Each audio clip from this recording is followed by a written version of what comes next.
E aí, galerinha das exatas, tudo jóia?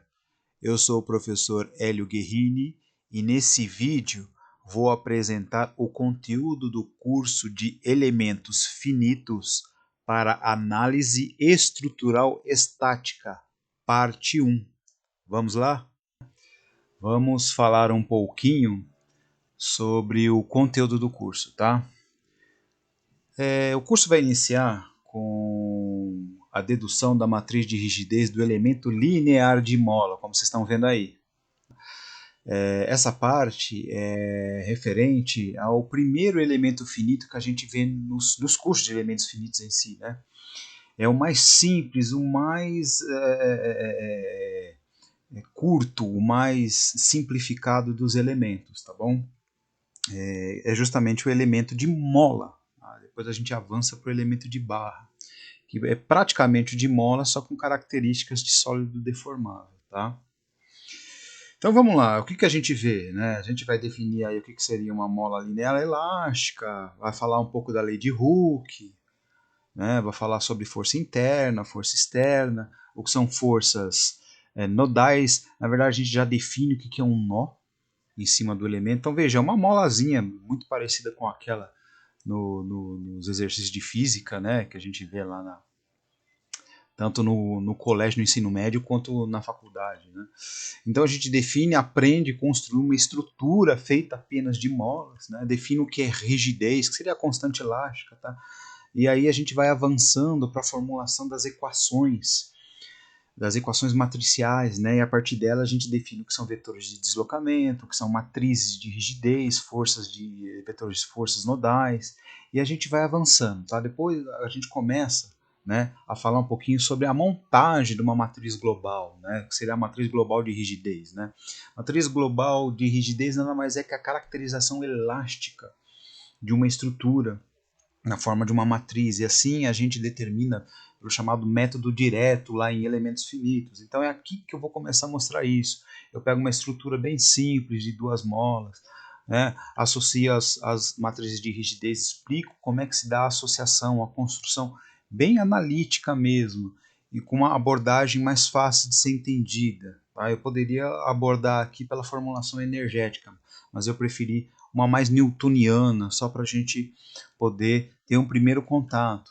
E aí formula a equação geral da matricial e geral da estrutura, né? Mostra como é que se monta as matrizes de rigidez pelo método direto. Fala o que são graus de liberdade. Aqui já a gente começa a falar sobre condições de contorno, que seria as vinculações e os apoios que a estrutura tem, né? Como é que a gente apoia ela, como é que a gente impõe algumas condições de fixação. Tá? Nessa parte, eu não vou evoluir muito com relação às condições de contorno, no que consiste a coisas mais complicadas, condições, por exemplo, elásticas, né? Ou aquelas que têm deslocamento definido. Nessa parte ainda não, tá? Mais para frente a gente acaba vendo um pouquinho disso daí. E depois a gente fala sobre a solução do problema de elementos finitos com a determinação dos deslocamentos nodais. Então eu pego o problema, a gente vai, resolve, mostra como é que funciona a estrutura, como é que se deduz, como é que se constrói o problema, como é que se resolve para calcular. Tá? Feito essa primeira parte, a gente avança então para o elemento linear de barra de treliça, que na verdade tem o mesmo comportamento da mola, só que dentro do K, né, que seria a rigidez da mola, a gente coloca as propriedades de um sólido né, deformável, que no caso é a barra. E ali a gente só está interessado na deformação da barra, na deformação axial, tal como ocorre na mola. Né? Então a gente, né, primeiro define o que é treliça, fala as suas aplicações, enfim, fala das diferenças, a treliça que a gente vai estar considerando, mostra aqui como é que vai ser, né, o elemento de barra num sistema de coordenadas diferente daquele do local. A gente define direitinho que é um sistema local, que é um sistema global. A gente fala um pouquinho sobre o conceito de tensão normal, deformação, axial, deslocamento. Tá? E aí a gente chega na dedução da matriz de rigidez do elemento linear de mola, que é muito parecido com o de mola, a não ser com as características do sólido deformável, que é área de seção, módulo de elasticidade e comprimento. Depois a gente entra com a dedução da matriz, né? Só aqui pela abordagem energética, só para mostrar para vocês que existe um outro método de se fazer isso. Geralmente é o mais aplicado, é o mais convencional, pela abordagem energética, tá? Por quê? Porque se aplica a todo e qualquer tipo de elemento. Então tem uma razão para isso, tá? A abordagem é pela mecânica analítica, tá? Então lida-se muito com métodos energéticos, né, com Lagrangiano, com Hamiltoniano, enfim, para você trabalho virtual, né, para você deduzir as equações de elementos finitos, tá?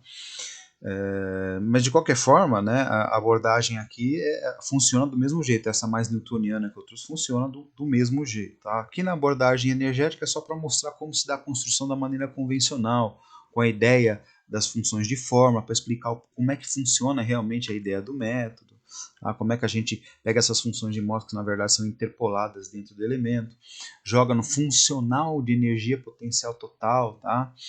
Que é esse funcional que vai permitir, na verdade, a energia de deformação, né, associada à energia de deformação, que ele vai permitir a dedução da matriz de rigidez, mostra como é que, né, a gente, a partir da formulação das funções de forma, a gente entra na matriz de deformação e deslocamento essencial para a integral da dedução da matriz de rigidez do elemento finito, tá? E aí mostra como é que chega na mesma formulação do mesmo jeito que a gente chegou antes, tá? Veja que chega de uma maneira um pouco mais rápida, né? No entanto, a complexidade matemática é muito maior. O outro jeito que eu fiz, né, ele é mais detalhadinho, no entanto, um pouquinho mais demorado, mas o que acontece, né? Ele está mais simplificado. Mas de qualquer forma, independente, tá?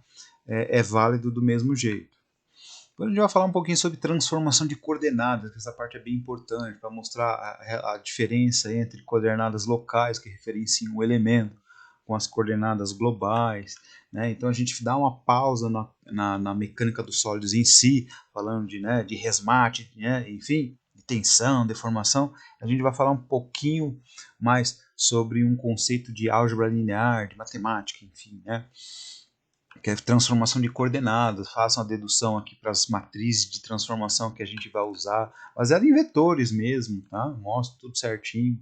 Depois aqui a gente deduz a matriz de rigidez de um elemento finito de barra nas coordenadas globais, que é o que a gente vai usar para a montagem das matrizes de rigidez, muito importantes para montagem do problema de elementos finitos, tá? A ideia é chegar numa coisa parecida com isso aqui. Tudo bem? Então depois aí eu entro com a dedução da formulação dos nós, dos nós não, das tensões, a partir da matriz constitutiva e, enfim, com todo esse conhecimento a gente consegue então fazer análise estrutural completa de uma treliça, né? Treliça plana no caso aqui. Então a gente faz a análise completa, obtendo o que? Deslocamentos nodais, obtendo tensões, deformações, tensões normais, deformações axiais, deslocamento axial, né, forças normais. Tá? Então, você consegue extrair tudo que dá para saber de uma treliça plana, exatamente tudo, né, independente se ela é isostática, né, ou hiperestática. A seguir, pessoal, falaremos um pouquinho sobre simetria em treliças planas, né, principalmente no que consiste a vinculação, né, as condições de contorno, como a treliça é fixada, ao carregamento, claro, né, como ela é, a força externa é aplicada sobre ela, e a sua geometria, tal como a gente vê no exemplo aí. Né? Então a gente tem um carregamento simétrico, uma condição de contorno simétrico e também a sua geometria. Quando você tem uma situação dessa, né, o que de repente você pode fazer é, na verdade, uma simplificação, né, do teu modelo, porque você evita de considerar alguns elementos que vão apresentar exatamente o mesmo resultado, né, na sua formulação de elementos finitos. Mas como assim? Olha só, né, eu tenho aqui o elemento 1, por exemplo, e o elemento 7, né, e o carregamento tudo simétrico. O elemento 1 vai apresentar o mesmo comportamento físico que o elemento 7. Então, se eu calcular apenas o 1, eu sei o resultado do 7. E é o que a gente faz, a gente simplifica o modelo para considerar menos elementos, tornar o problema mais enxuto, tá? e mais factível de ser realizado, principalmente para modelos grandes isso acontece bastante, né? E você simplifica ele dessa maneira e consegue os mesmos resultados, você só rebate, só reflete os resultados. Então é o que a gente vai entender nessa parte aqui. Depois a gente fala um pouquinho sobre vínculos inclinados nas treliças, né? Isso é, até então a gente não estava muito preocupado com realmente o ângulo da vinculação, né? Agora a gente vai preocupar, né? Por exemplo, nesse exemplo aqui, né? Como é que fica, né, a consideração desse vínculo das componentes, por exemplo, de reação de apoio, né? Como é que elas ficam, né, quando o vínculo tem uma inclinação diferente daquela adotada no sistema global de coordenadas. Na sequência, pessoal, vamos falar um pouquinho sobre elemento de viga de Euler-Bernoulli. Tá? Esse elementinho aqui faz referência, né, ao curso de vigas de flexão lá na graduação. Tá? Então esse elementinho é justamente o referente à viga que normalmente a gente vê na graduação, que é a de Euler, né, viga de Euler-Bernoulli.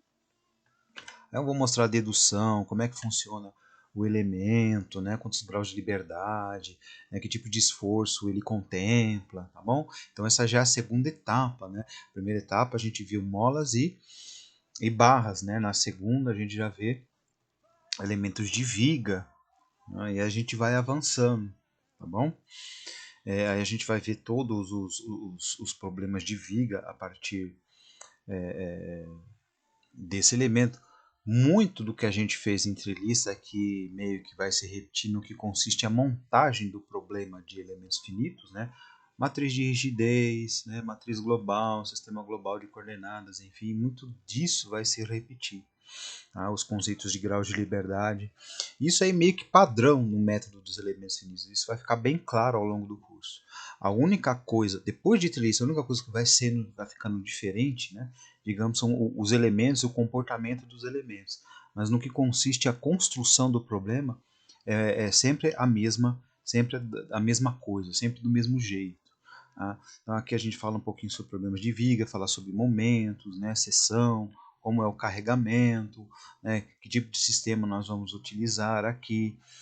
Como probleminhas de vigas em elementos finitos, a gente tende a meio que deixar fixado o sistema global de coordenadas. A gente não impele uma rotação nele, tá?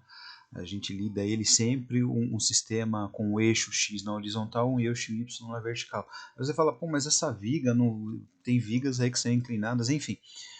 Para esses casos, a gente analisa e verifica se há outros tipos de carregamentos, se não só o que normalmente o elemento de viga contempla. Tá? Então, quando for assim, a gente dá o outro passo, o passo seguinte, que é a junção do elemento de viga com o de treliça, que vai dar o elemento de pórtico, que é tema já do próximo curso. Tá? Mas a gente para nesse curso 1 aqui, né, nesse primeiro módulo, até vigas de Euler, tá bom? A gente consegue calcular vigas com diferentes seções, com diferentes materiais, tá bom? Eu mostro como é que se dá a construção do elemento finito de viga, falando das condições de contorno mecânicas, a geométrica, fala da função de interpolação aqui para determinação das funções de forma, enfim, mostro direitinho como se dá a dedução da matriz, tá? Aqui no caso meio que baseado numa formulação mecânica, mesmo baseada na função de Euler, né? Na equação, na famosa equação da linha elástica, né? E aí eu consigo deduzir aqui a nossa equação matricial, de onde a gente extrai a formulação na matriz de rigidez do elemento finito de viga de Euler. E a partir daqui, toda a construção é muito similar com o que se fazia lá em treliças. Tá joia?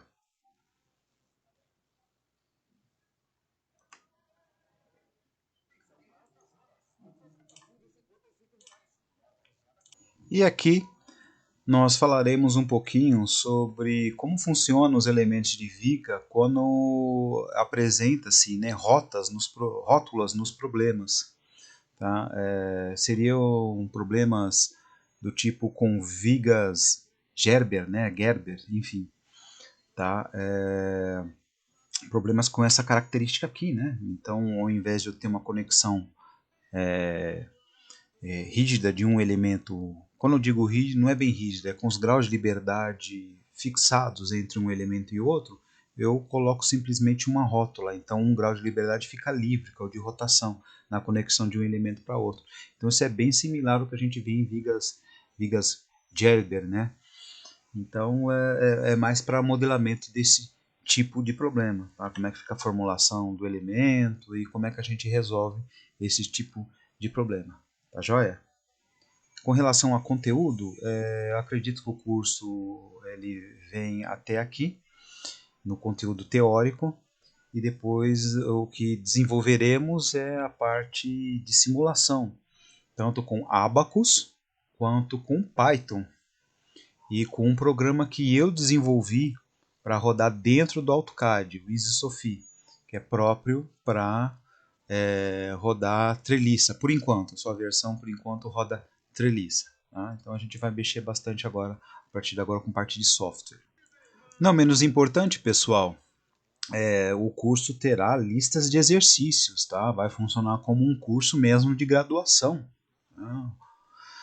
Aqui eu vou deixar disponibilizadas as listas para vocês resolverem e eu vou colocar também no sistema os vídeos das soluções desses exercícios, tá? Então vai ter para cada exercício vai ter uma solução, vai ter um vídeo de solução e o documento com toda a solução e a resposta de cada exercício, tá? Então vai ter a listinha sem solução, só com a resposta.